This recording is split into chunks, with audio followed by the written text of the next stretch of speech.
Olá, hoje é dia 16/12 e a gente vai fazer uma aulinha hoje, gente, bem tranquila. Tá aí, mundo contemporâneo, né? O que é o mundo contemporâneo, né? O mundo contemporâneo é o mundo que a gente vive. Deixa eu desligar esse WhatsApp aqui, tá incomodando um pouquinho. Mas é o seguinte, né? Então essa aula ela poderia ter outro nome, ela deveria ter outro nome. Dizer assim, o mundo pós-Segunda Guerra, pós-Guerra Fria, tá? Seria o mais adequado pela narrativa, pela discussão que a gente vai tentar fazer aqui. Na verdade, a gente vai ver isso, né? O mundo pós-Segunda Guerra, pós-Guerra Fria. Beleza? Vamos lá, gente. Eu trouxe aqui algumas imagens, né? Inicialmente, coloquei essas imagens aqui. Uma imagem da Times Square, nos Estados Unidos. O coração financeiro de Nova York, né? No centro de Manhattan. E mostra ali, né? As diversas marcas multinacionais, filmes, essa indústria cinematográfica que faz parte do mundo capitalista, do mundo globalizado. Aqui um sujeito, um homem, um indígena, uma máquina, uma filmadora. E aqui algumas chaminés jogando fumaça e um homem pintando o sol na fumaça, né? Esse sol natural tampado pela fumaça, ele está pintando ali o sol. Então mostra algumas contradições, algumas afirmações, algumas novidades disso que a gente vai chamar de globalização. Disso que a gente vai chamar de nova ordem mundial. Certo? O fim da velha ordem mundial. Gente, o que eu estou chamando de velha ordem mundial é o fim dessa bipolarização. Tem alguns professores, alguns historiadores que não gostam do termo bipolarização, né? Eu uso. Então, o mundo bipolarizado, metade do mundo era capitalista, a outra metade era comunista, né? Então, existia essa polarização entre o socialismo real, assim como fala o Hobsbawm, e o mundo capitalista liderado, encabeçado pelos Estados Unidos da América, né? Aí tá aqui essa chargezinha aqui, representando essa velha ordem mundial. O fim da Guerra Fria, gente, representou exatamente o fim dessa bipolarização. E esse fim dessa bipolarização, ela começa a dar início a um processo de intensificação dessas multipolarizações, essas multipolaridades, na verdade, multipolaridades. Então, no jogo político, assim, vamos dizer assim, da geopolítica estrutural maior, então você sai da bipolarização, então entra num processo mais complexo, um processo mais pontual e processos de interconexões. É outro mundo, é um mundo globalizante, é o mundo dos blocos econômicos, é o mundo do sistema capitalista que vai se tornar hegemônico. O sistema capitalista que vai, vamos chamar assim, que venceu a Guerra Fria e agora dá a tônica do sistema, a maior parte do sistema político, o sistema econômico mundial. E a isso eu chamo também de globalização, essa era dessa multipolaridade, esse fim dessa Guerra Fria vai dar início a uma nova era, uma nova ordem, tá? Uma nova ordem mundial. Então, sai a velha ordem mundial, entra uma nova ordem mundial. Eu estou chamando isso de globalização, gente. A palavra globalização, ela pode ser entendida assim, de maneira muito ampla, né? Então, eu já vi historiador dizer assim que a globalização foi o início da globalização é quando as primeiras naus europeias chegam aqui na América, quando você começa a ter essa interconexão, essa conectividade entre os continentes. E aí, a partir das grandes navegações do século XV, XVI, né? Mas a globalização, no sentido que eu estou usando aqui nessa aula, gente, essa globalização tecnológica, essa globalização de capital sem fronteira, essa globalização no sentido dessa rapidez que a gente tem hoje, né, ela começa a ganhar força nesse mundo pós-Segunda Guerra Mundial, certo? Onde a gente vai ter a consolidação do sistema capitalista, assim como hegemônico. Né? Consolidado ele já estava, mas hegemônico, sem um adversário à altura, vamos assim dizer. Porque o fim da União Soviética e o desmoronamento, desmantelamento do socialismo real, do sistema capitalista se torna hegemônico, essa multipolaridade com essa globalização, ela vai ser a tônica, ela vai ser a nova ordem mundial. Alguma coisa está fora da ordem, fora da nova ordem mundial. Eu nem sei se ele se refere a isso, né, mas eu lembrei da música. Ó, gente, desmoronamento da velha ordem, né? Então, foi representado aqui na queda do Muro de Berlim. Eu botei aqui, né, nos governos do Gorbachev. Eu não sei se está certo. É esse cara aqui, tá? Presidente soviético. Ele vai fazer a transição, né, da União Soviética para o fim da União Soviética. Então, tem dois grandes planos, né, soviéticos: a Glasnost e a Perestroika. Transparência na União Soviética e a reestruturação para uma nova economia, uma abertura política, certo? Uma abertura econômica, política. E essa abertura do regime soviético, ela foi simbolicamente, a queda do Muro de Berlim, muro que dividia a capital da Alemanha, Berlim, foi destruído em 1989, e simbolicamente ali se marcou o fim da Guerra Fria. Mas a União Soviética, ela se extinguiu, né, ela acabou em 1991, e se cria, né, comunidade dos estados independentes, acho que é isso. Trabalhar para fortalecer as relações econômicas. Então, é uma época de transição, é uma época de fortes mudanças. Poderosa, fechada, assim, no sentido anticapitalista, soviética. A União Soviética, ela estava se desmoronando e estava entrando em colapso, e esse colapso, ele foi marcado, né, marcou o desmoronamento da velha ordem mundial e o início de uma nova ordem mundial. E não era só a União Soviética que estava se desmoronando, né, gente, que estava se diluindo, se desfazendo. Por exemplo, a Iugoslávia, ela também se desfez nesse processo aí dos anos 90, tá? Então, até ter aqui o ano, né, 1992, o fim, a extinção da Iugoslávia. E é criado vários outros países aqui nos Balcãs, na região dos Balcãs.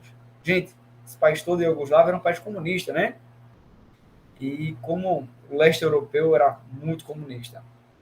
Mas aí, olha só, aí começa esse desmantelamento, essa extinção da União Soviética, da Iugoslávia, vai trazer alguns problemas, alguns conflitos, inclusive conflitos de ordem étnica, né? Então, tá, acabou a Iugoslávia. Então, o que é que vai ficar aqui? Quem vai ser os países? Né? Então, houve conflitos aqui. Sérvia e Montenegro eram juntos até 2006. Kosovo se tornou um país em 2008. Na década de 90, houve uma guerra muito forte por aqui, né, na região dos Balcãs. Guerra de caráter para definição de limites territoriais, mas também de conflitos étnicos que foram ocasionados, né? Porque tudo era a Iugoslávia. Quando extingue a Iugoslávia, né? Então esses povos vão reivindicar território, vão reivindicar, né, posse da terra, do território por um povo. E esses conflitos, eles se dão. É bem característico aí do fim da União Soviética, da Iugoslávia. Hoje a gente está agora em 2021. O professor está esquecendo a data de hoje, né? Do ano de hoje. Então, tem uma questão, a Rússia está para invadir a Crimeia. Hoje, 2021. E isso remete, gente, ao período da União Soviética. A Crimeia é uma região, um território importante para a Rússia. Então, está tendo agora uma ofensiva militar na região da Crimeia, né? E até porque hoje a Rússia ainda reivindica outras regiões de outros países vizinhos, né? Então, esse conflito, o fim da União Soviética, o fim da Iugoslávia, o fim desses blocos comunistas, eles trouxeram outros tipos de conflitos étnicos, conflitos religiosos, como a gente vai ver, enfim. encontrando um novo sistema, né? Esse novo sistema, dessa nova ordem mundial, ele foi acompanhado, né, a década de 70, né? O neoliberalismo era da década de 70, mas essa prática do Estado mínimo, da não intervenção do Estado, né, da abertura da economia, porque é assim que tem que ser, a economia, o PIB tem que crescer, essa lógica de mercado que para muita gente parece como uma coisa natural, né? Mas nada é natural, né? Acho que era Roger Chartier que dizia assim, né? Do olho para fora, tudo é uma construção social. Então, quanto mais você estuda história, sociologia e essas disciplinas, você percebe, né, que tudo é um processo de criação, né? Até o falo é uma criação, né? Então, tudo envolve um processo sociológico, um processo cultural, inclusive o capitalismo, né? Assim, Deus não fez o mundo assim, vamos dizer que Deus criou o mundo. Deus criou o mundo e pá, vai ser assim, você vai ter que trabalhar para ganhar dinheiro para comprar as coisas para você consumir. Não, isso é uma cultura, o capitalismo é uma cultura, né? Thompson diz isso, né, no livro Peculiaridade dos Ingleses, né? O próprio sistema capitalista, ele é produto de uma cultura que foi estabelecida com determinadas signos, representações, determinadas variáveis e todo um conjunto que sistematizado dá origem ao capitalismo, né? E o neoliberalismo, ele ganha uma propulsão muito forte na década de 90, essa abertura da União Soviética, dos países do socialismo real. Então, aí vai parecer, até hoje, né, se usa muito isso como se fosse uma prática, assim, fosse coisa natural, né? O capitalismo, uma naturalização do capitalismo. O capitalismo não tem nada de natural no capitalismo, né? Não tem nada natural em sistema político nenhum. As coisas são construídas, né? São construídas, são pautadas, são elaboradas e são construídas, né? Socialmente, culturalmente. Tá? Mas aí, na década de 90, há essa emergência da globalização, do capitalismo, ele encontra dentro do neoliberalismo, dentro de práticas que estavam sendo construídas ainda no pós-guerra. Eu até trouxe aqui, ó, no finalzinho do pós-guerra, pós Segunda Guerra Mundial, né? O sistema de Bretton Woods. Lá nos Estados Unidos, teve uma criação de agência, né? Se reuniu, né, grandes interesses de empresas multinacionais e grandes empresas capitalistas se reuniram para dizer o seguinte, né? Para dizer qual era as regras do jogo, né? As regras do jogo capitalista, né? E isso percebam, é uma construção. Então, ó, o Bretton Woods, né, é um marco dentro da história do capitalismo do século XX. Eles criam o FMI, o BIRD, Fundo Monetário Internacional, Banco Internacional de Desenvolvimento, né, que vão ser agentes, vão ser promotores, vão ser fomentadores do capitalismo. Por exemplo, o FMI, o país está em crise, a FMI chega lá e empresta dinheiro. Isso é bom, né, professor? Depende de como você olha, né? Porque, assim, quando o FMI empresta dinheiro, né, ele diz assim, ó, você vai se adequar a algumas regras aqui para eu lhe emprestar dinheiro, tá? Você tem que investir menos em educação. Um exemplo, tá? Você tem que demitir funcionários públicos aqui, então é enxugar o Estado, é transformar o Estado dentro da possibilidade neoliberal, capitalista, tá? Então o FMI e o BIRD, né, eles são grandes agentes do capitalismo e que estão aí em atuação, né? Desde a década de 40, eles são promotores, são soldados do capitalismo, tá? E essa onda o crescimento econômico, inevitavelmente, inegavelmente, da década de 90 para cá, a gente tem um crescimento econômico muito forte, um crescimento econômico, tecnológico, uma maior circulação de pessoas, de capital, né? Isso é o que marca isso que a gente está chamando da nova ordem mundial, né? Do fim da Guerra Fria para cá. Então, esse crescimento econômico, esse sistema que é político, que é cultural, que é econômico, capitalismo, ele vai, assim, ganhar proporções inimagináveis para quem vivia, por exemplo, no século XV, XVI, né? o formato. Claro que o formato é diferente do formato do capitalismo do século XV, XVI, né? O mercantilismo, a política do Estado controlando a economia, tá? Enfim, olha só. E aí eu trouxe aqui algumas crises, né? A crise do capitalismo da década de 90 na Ásia, ainda na década de 90, esse momento de expansão, tem uma crise capitalista na Ásia muito forte, e a crise de 2008, a crise imobiliária dos Estados Unidos. Né? Só para a gente citar algumas coisas aí. Gente, e a globalização? Tem um livro de Bauman, né? Acho que ele é antropólogo, eu acho. Zygmunt Bauman. O nome do livro é Identidade, né? Ele vai falar sobre a identidade dentro da globalização. Né? Porque agora eu tô com um celular Motorola, que é chinês.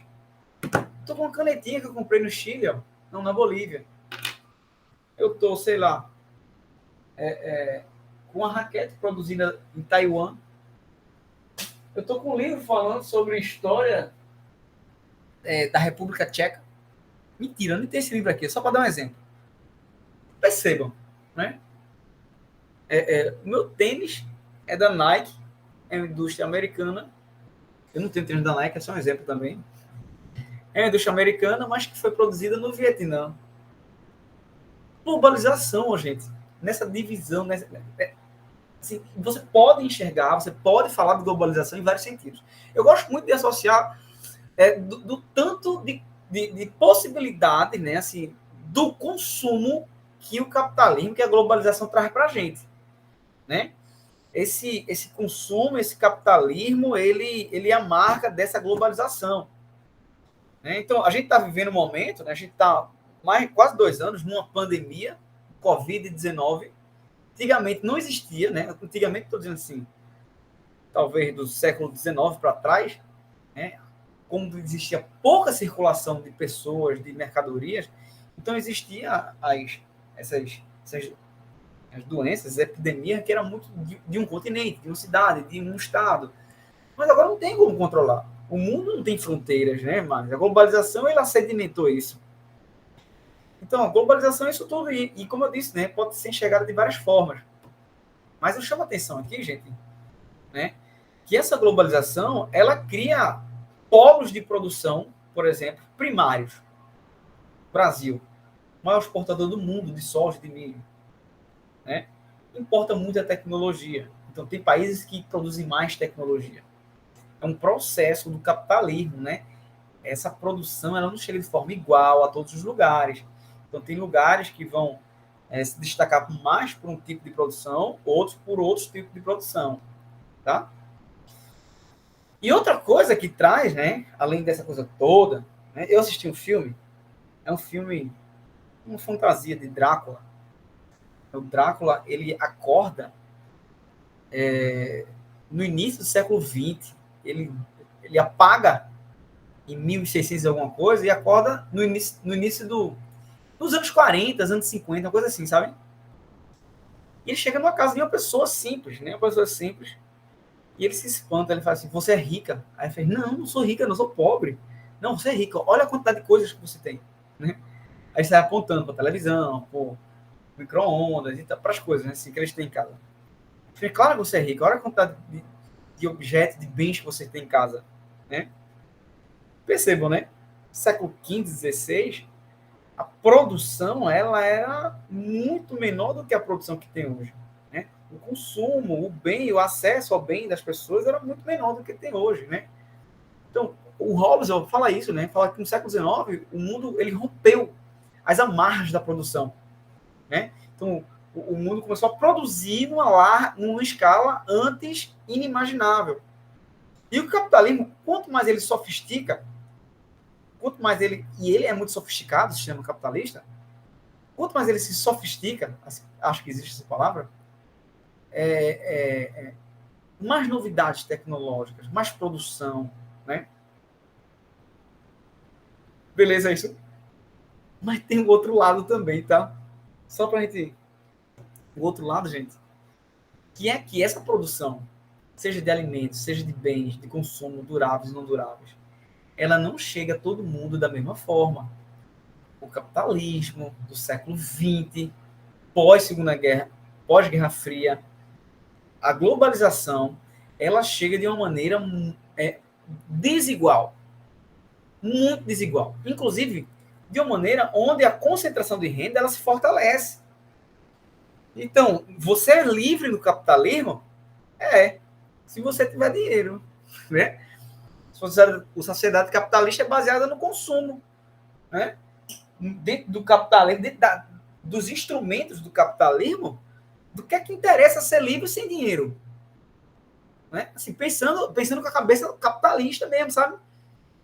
Acho que liberdade vale a pena em tudo, né? Enfim. Mas, assim, pensando no capitalismo, né? Ah, tá.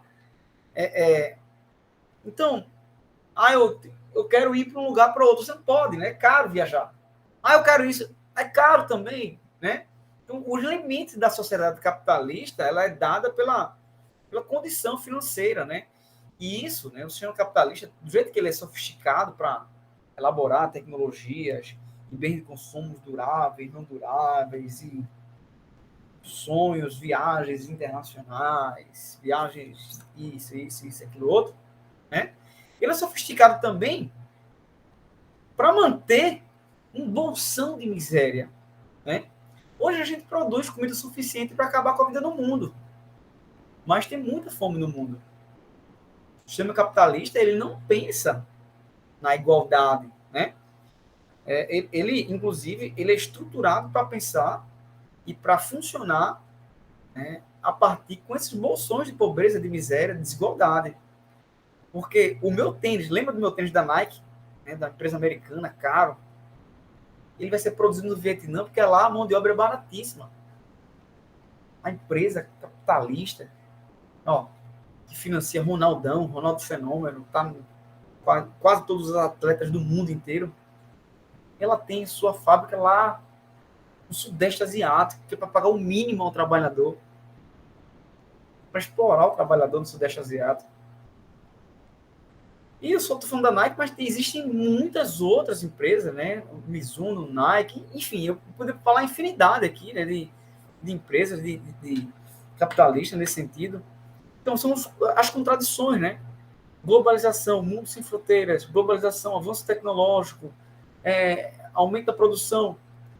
Mas o outro lado, a outra moeda dessa globalização, ela retrata, né, uma desigualdade social muito forte, muito intensa. Essa foto, né, eu acho essa foto muito é até violenta, né? De um lado tem um prédio de luxo de São Paulo, bicho, tem piscina nas varandas, né, dos apartamentos. Do outro lado você tem uma favela. Eu acho que é Paraisópolis. Uma favela, né? Talvez esse cara que tá aqui, que ele mora de lado do campo de como é o nome disso? De tênis, ele nunca pegou numa raquete de tênis. Ele nunca vai poder pegar, porque tênis é um esporte elitizado, né? Ele mora de lado, ó. Se ele pudesse pular o muro, ele estava de lado. Ele estava dentro da quadra de tênis, né? Então, são as contradições, né, do sistema capitalista, são as contradições da globalização. E essas contradições, gente, a gente pode pensar de diversas, como eu disse, né, diversas formas, diversos modos, diversos formatos, né? Eu estou dando algumas pinceladas aqui para a gente pensar, tá?